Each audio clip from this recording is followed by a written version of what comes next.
We're gonna do jewelry in a minute. Right now, I gotta enjoy a latte.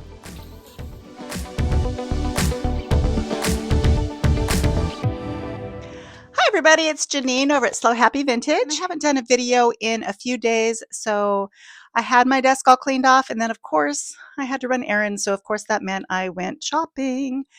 So I have a few more things to show you, and I've been starting to organize a lot of my jewelry. If you watched my last little short on YouTube, you'll see I have all of these on there. Just beautiful, beautiful rhinestone jewelry. Most of them are Hattie Carnegie and Juliana and Miriam Haskell, Trifari, just gorgeous stuff that I'm organizing.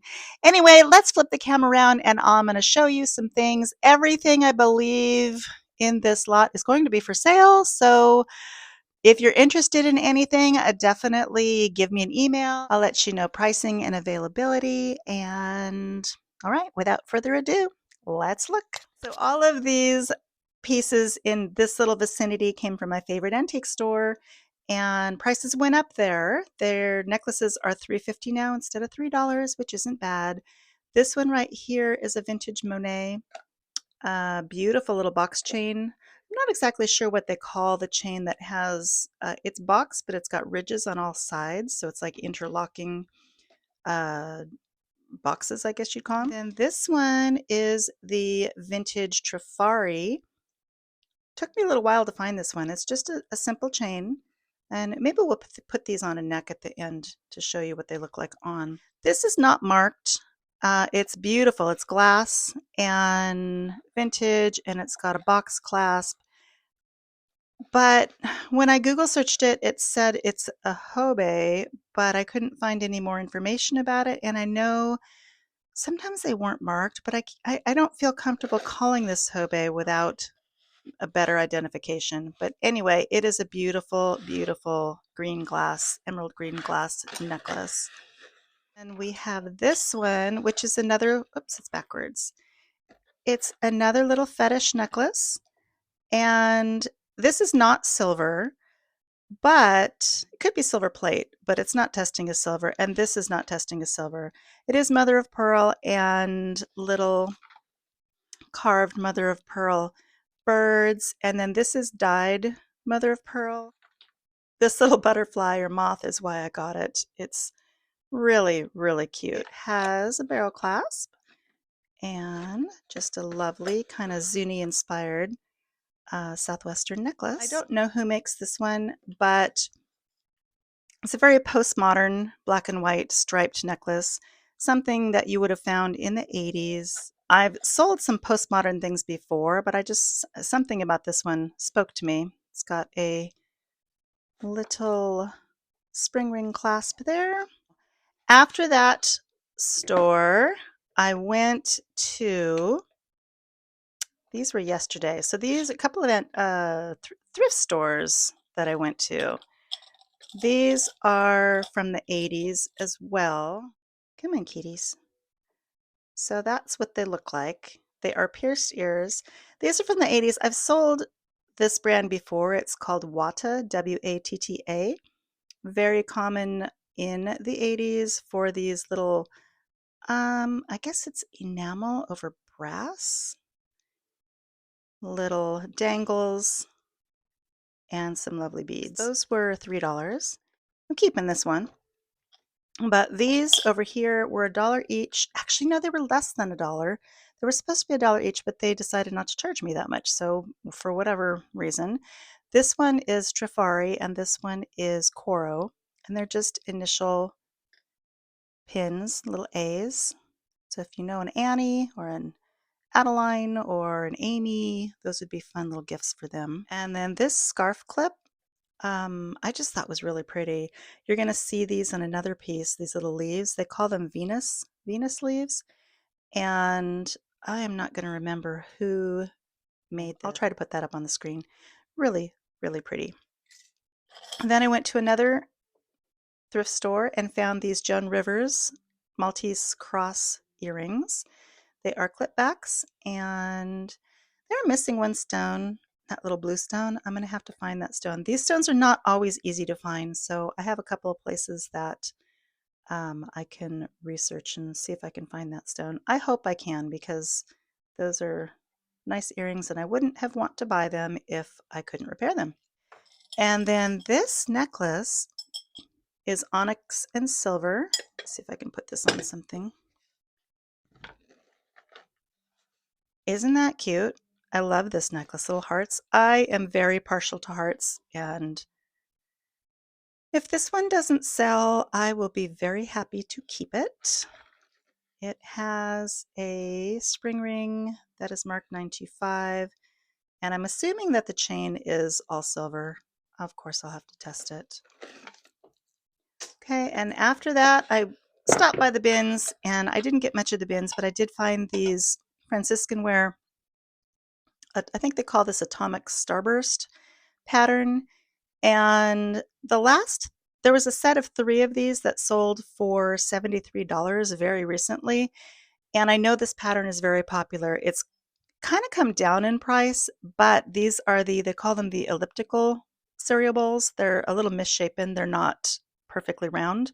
And so these have a tendency to hold their value a little bit more.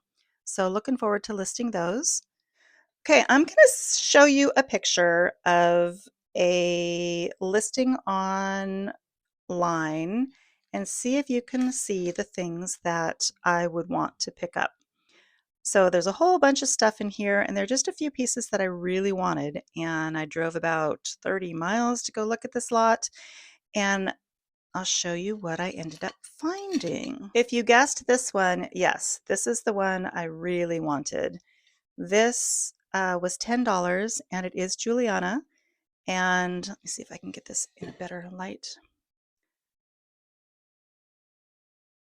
Anyway, this piece right here, these are the same types of leaves as found in here. And this is a pink marbled stone with some milk glass stone on the sides, some navettes, marquise.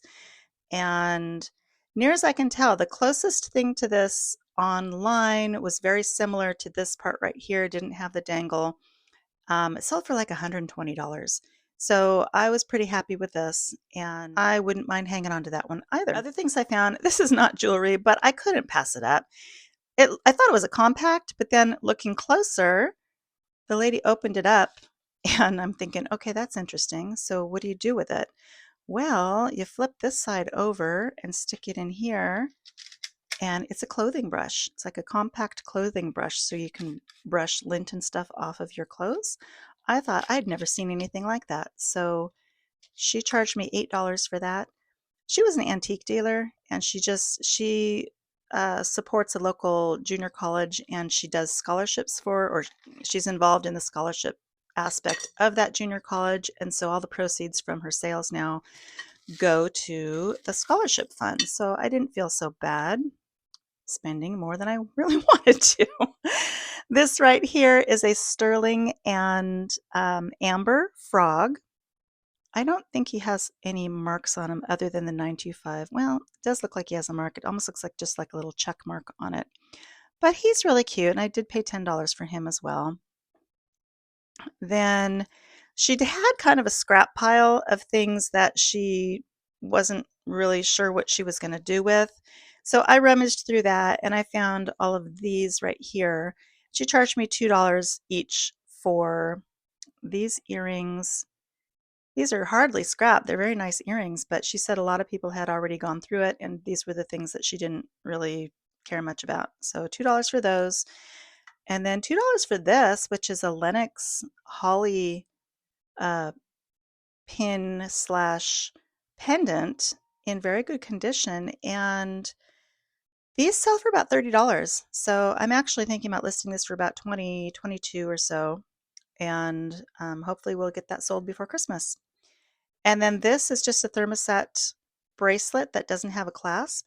It looks like a listener or a coro, and I'll go ahead and put a clasp on it. I can't say one way or the other, but it's got like glittery, kind of confetti, iridescent glitter inside those stones, so it's kind of cute.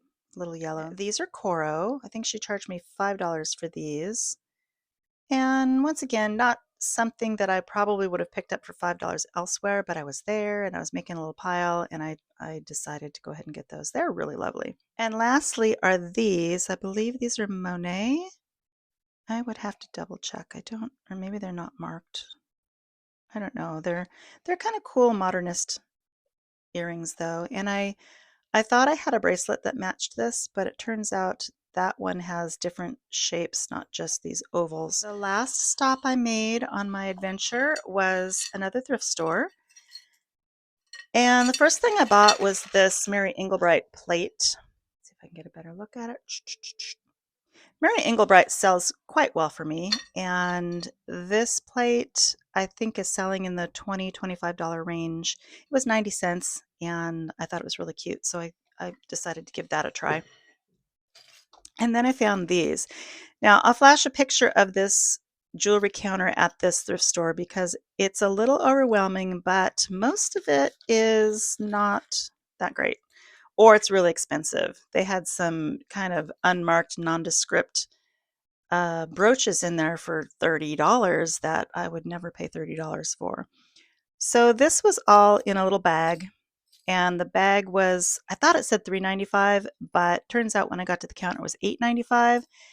And had I knew that at the beginning, I probably wouldn't have bought it. But I saw these. These are Texaco abalone and sterling earrings. And then I saw these, which are tortellani. And then I saw these, which are Monet, and these, which are also Monet. So I thought, you know, it's for a good cause. And a lot of our thrift stores support different organizations, and this one is a wonderful cause. So I went ahead and I got all of them. So what do we have here? We've got these little bows that are clip backs. Little, and they're in really, really nice shape.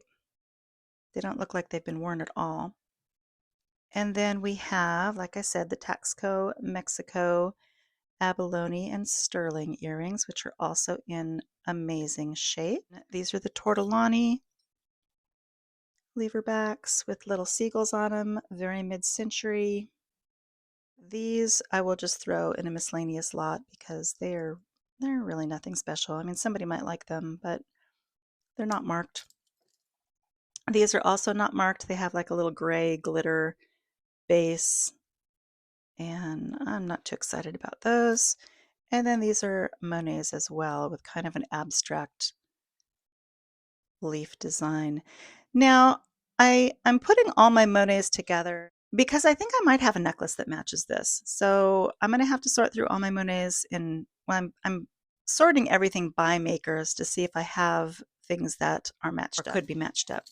Then the last thing I found was this cloisonne necklace, which was only $2.95, and at first I thought it may be, when I Google searched it, I was getting all these things saying that it's, you know, a Chinese export older piece, but I asked Casey over at Allah's Vintage Market, shout out to Casey again, my jewelry buddy, and she's thinking, you know, it's probably more from the 60s or 70s, not necessarily an older export piece, but nonetheless, it's one of the tube bead Chinese cloisonne necklace, and it's got some good weight to it. So I will be listing that. So let me put these up on a neck and we can show you what they look like.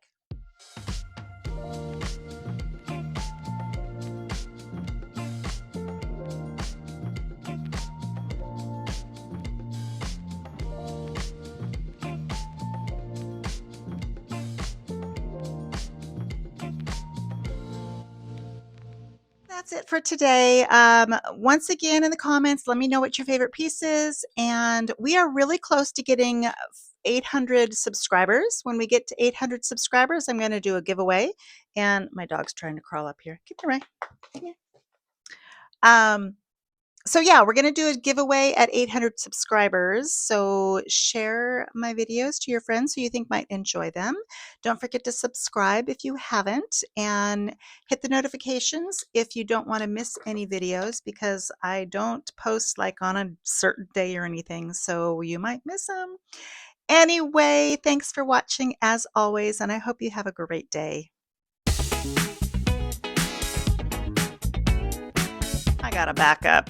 and start this over.